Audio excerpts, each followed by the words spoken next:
병동 내에서 일단 무슨 소리가 크게 들리잖아. 무조건 달려나가야 됐어. 당장 퇴원시키라고 막 협박하기도 하고 막 이러는 거야. 우리가 결박을 시켜. 이건 잔인하기는 하지. 인신이 구속된 상태잖아. 마치 교도소나 군대처럼. 의사 2명의 판단이 필요하고 직계보호자 동의가 있어야 돼. 야, 입원하기가 쉽지가 않네. 입원하는 거 쉽지 않아. 가끔 나 정말 힘들 때는 그런 생각해. 나도 환자로 병동에 한번 입원해봤으면 좋겠다. 오늘은 내가 갈 수 없는 곳, 앞으로 갈 수도 있겠지만 교도소?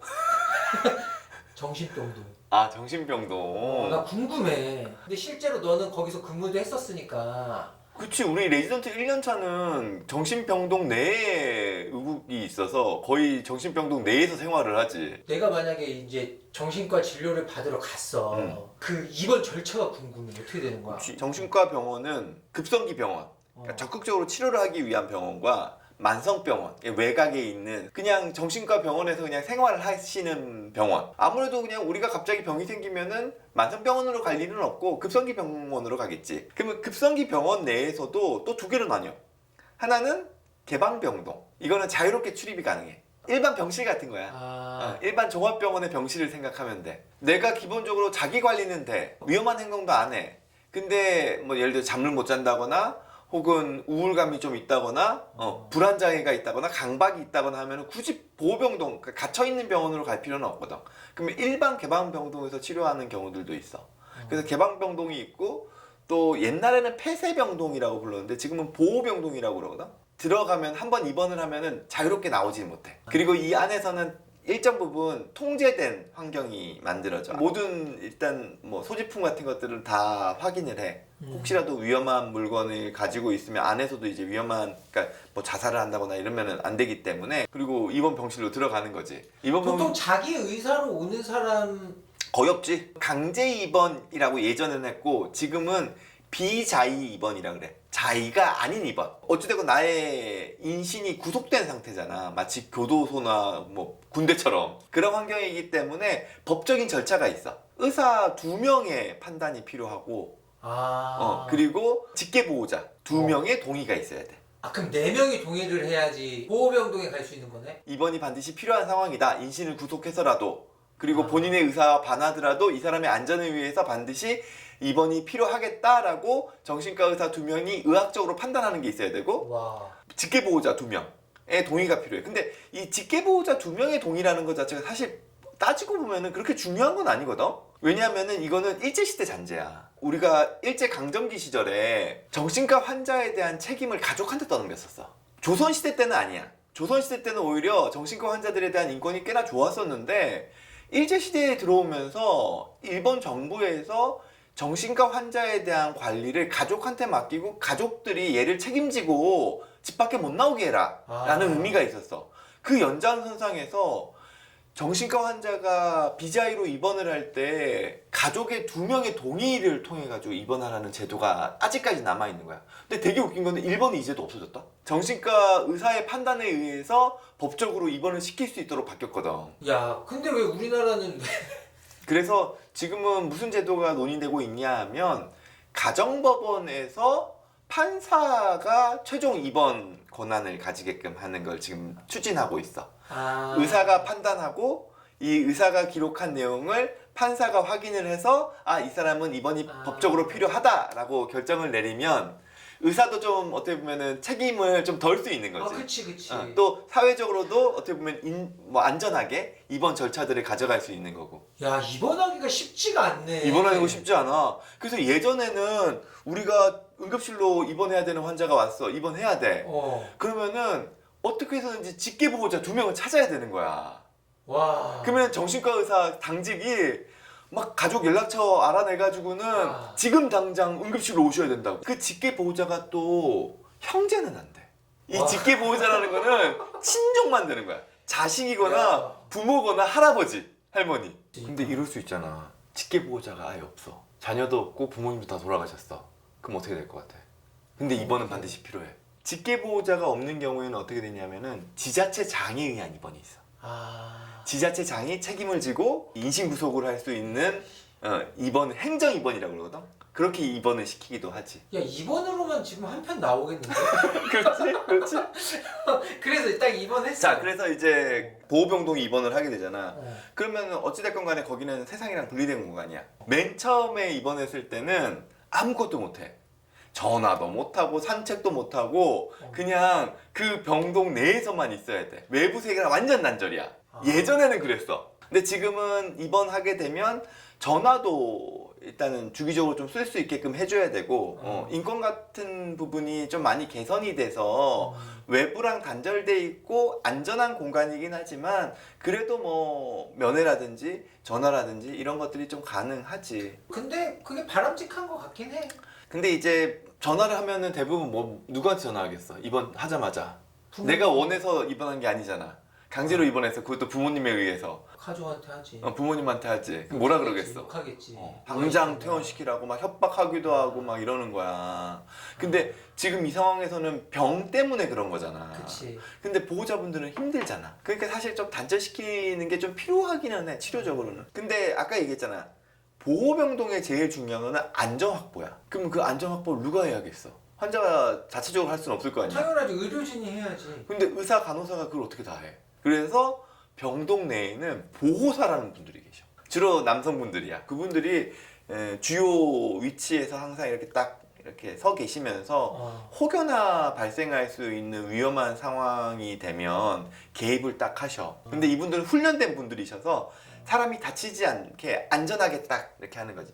예를 들어 가지고 갑자기 증상 때문에 뭐 난동을 부린다거나 충동적으로 행동을 한다거나 본인 스스로를 자해를 하려고 한다거나 이럴 수 있잖아. 그러면은 그분들이 진짜 날렵해. 정말 몸으로 뛰어서 안전하게 딱 제압을 해. 그리고 그 제압을 하는 어떤 방식도 매뉴얼이 다 있어. 그 1인실 같은 작은 방이 있어. 그 방으로 일단 가는 거야. 왜냐면은 다른 환자분들한테 피해가 가면 안 되니까. 그리고 거기서 협조가 되면 예를 들어서 보호실 내에서 1시간 동안 마음을 안정시키고 오세요든지 만약에 그 안에서 통제가 만약에 안 되면 우리가 결박을 시켜.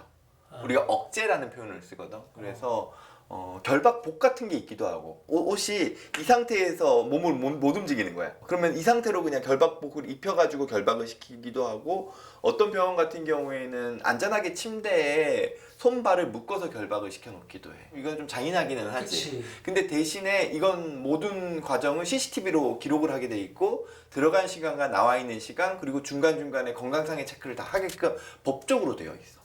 항상 그런 거 아니고 정말 통제가 안 되는 경우에 그렇게 하도록 돼 있고 의사가 그거는 처방을 내.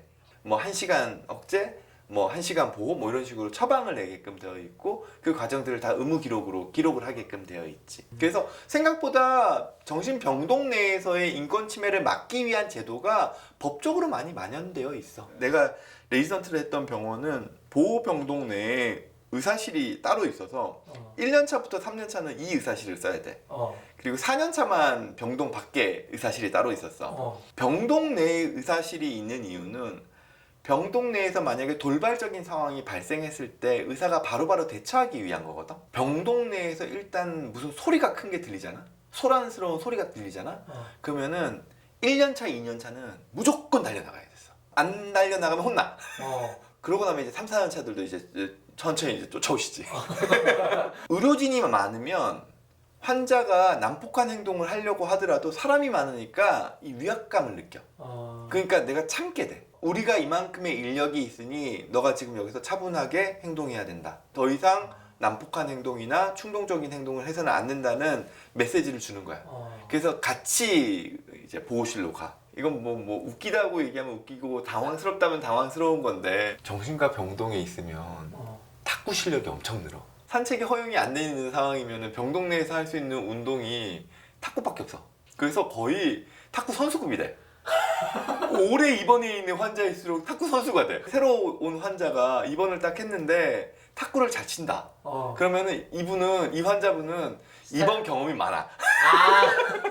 아까 얘기했던 보호사님들 있잖아. 보호사님들은 탁구의 거의 선수야, 선수. 보통 입원 기간은 어느 정도 돼? 병원마다 다르지. 근데 이제 급성기 병동, 대학병동이나 급성기 치료를 위한 병동 같은 경우에는 예전에는 이제 한두 달 정도로 설명을 했는데 요즘은 한 달 미만인 경우도 많아. 딱 그 안정 확보만 되면 퇴원해서 외래 치료로 가는 거지. 가장 안타까운 경우들은 이런 거야. 우리가 봤을 때는 입원 치료가 필요해. 그리고 퇴원해가지고는 많이 어려울 것 같아. 곤란한 상황도 생길 수 있을 것 같고, 뭐 경우에 따라서는 위험한 상황도 생길 수 있을 것 같고. 근데 보호자분이 갑자기 퇴원을 결정하시는 경우들이 있어. 아까 얘기할 때 입원 절차에 있어서 의사 2명의 판단과 직계보호자 2명의 동의가 있어야 된다 그랬잖아. 근데 갑자기 직계보호자 2명이 동의를 안 해버리면 이거는 퇴원 상황이 돼버리는 거야. 근데 대부분 이런 경우는 환자가 보호자한테 협박을 해. 당장 퇴원 안 시켜주면 자기가 퇴원했을 때 뭐 가만 안 놔두겠다든지 돌아버리겠다든지 뭐 이런 식으로 막 보호자들을 괴롭혀서 보호자들이 결국에는 포기를 하시는 거야. 그렇게 안 좋게 태어나는 케이스도 있구나. 많아. 그러면은 주치 입장에서는 난감하지, 안타깝기도 하고. 왜냐면 분명히 나가면 또 힘들어질 텐데, 또 보호자들이 더 힘들어질 텐데, 차라리 병원 내에 있는 게 보호자분들한테도 안전하거든. 그리고 치료적으로도 마찬가지고. 근데 보호자가 갑자기 그냥 포기하시면서 저는 더 이상 안 되겠어요, 그냥 퇴원시켜 주세요 라고 하면은 퇴원을 하게 되는 거지. 근데 우리가 물론 보호자를 다시 설득을 하려고 하지만 쉽지 않은 경우들이 있어. 근데 이런 경우는 항상 이런 얘기를 드리게 되지. 우리는 지금은 병이 있기 때문에, 지금은 망상 때문에, 지금은 심한 우울증 때문에 합리적인 판단이 안 돼서 보호자들한테 이렇게 얘기를 하지만, 이번 상황에서 치료를 잘 받게 되면 분명히 본인이 왜 입원해야 되는지를 이해하는 상황이 와. 그럼 그때는 이제 엄마 아빠가 이럴 수밖에 없었구나. 근데 그 기간을 못 참고 보호자분들이 퇴원을 결정하시면 참 답답하지. 정신과 병동에 입원하시는 분들은 내 마음이 참 여리신 분들이야. 그러니까 남을 공격하지 않고 내 마음 안에서 병이 생기는 거잖아. 사이코패스나 이런 사람들은 남을 해하기 때문에 본인의 정신은 그냥 멀쩡해. 물론 그게 멀쩡한 건 아니지만. 그치. 근데 정말 조현병이나 심한 우울증이나 양극성장애나 이런 입원을 해야 하는 정신과적인 문제가 생기신 분들은 대부분 다 마음이 정말 여리신 분들이야. 그러다 보니까 병동 안에 있어 보면은 사람들이 다 순해, 착하고. 물론 갓 입원했을 때는 이제 증상이 있으니까 다소 불안정해 보이는 모습도 있지만, 입원한 지 좀 오래되신 분들이 좀 있으면, 좋아지신 분들이 많으면 병동이 마치 무슨 다락방 같은 느낌이야. 서로 막 음식도 나눠 먹기도 하고 탁구 계속 치고 그리고 서로 응원해 주기도 하고, 또 퇴원할 때가 되면은 이제 간호사 데스크를 통해서 퇴원하거든. 유리벽에 딱 달라붙어가지고는 막 이렇게 되게 부러운 듯이 하면서 나가서 우리도 또 만나자고 막 이렇게 하고, 되게 친근한 관계가 또 형성이 돼. 다 사람 사는 공간이니까. 약간 그런 편견이 없어져야겠네. 가끔 나 정말 힘들 때는 그런 생각해. 나도 환자로 병동에 한번 입원해 봤으면 좋겠다. 왜냐면은 현실에 너무 지쳐 있을 때, 현실에서 너무 이리 치고 저리 치고 막 마음에 막 갈등도 생기고 사람도 힘들고 너무 막 힘들어. 그러면은 나도 그냥 시간과 정신의 방 같은 정신과 병동에 한 며칠 들어가서 그냥 바깥 세상 신경 안 쓰고 그냥 편안하게 며칠만 좀 지내다 왔으면 좋겠다, 뭐 이런 생각할 때 있지. 해외에 뭐 되게 좋은 병원이 있다며. 그렇게 일본에 가면 후쿠오카 쪽이야. 후쿠오카 쪽에 있는 병원인데 할아버지 때부터 하셨던 정신과 병동이 있거든. 이 아들대에서 이 병원을 물려받으면서 시설을 뭐 완전 대규모로 개선을 한 거야. 그래서 병원이 진짜 무슨 호텔 같아. 시설도 호텔 같고, 그리고 안에 입원해 계시는 분들도 증상이 심하시지 않은 분들이 많아. 여쭤봤더니 자기는 휴가를 정신과 병원으로 와서 한대. 보험으로 입원하는 거기 때문에 호텔 가는 것보다 여기가 훨씬 싸다고. 밥도 잘 나오고 안에 시설도 잘 돼 있고 근처에 산책할 데도 있고, 치료와 휴식과 휴양이 다 되는 거잖아. 야, 얘기 들어보니까 나중에 중증 정신질환 말고 이렇게 가볍게 그런 사람 있을 것 같거든. 그치. 그런 업을 한번 해봐. 맑은 눈의 병원.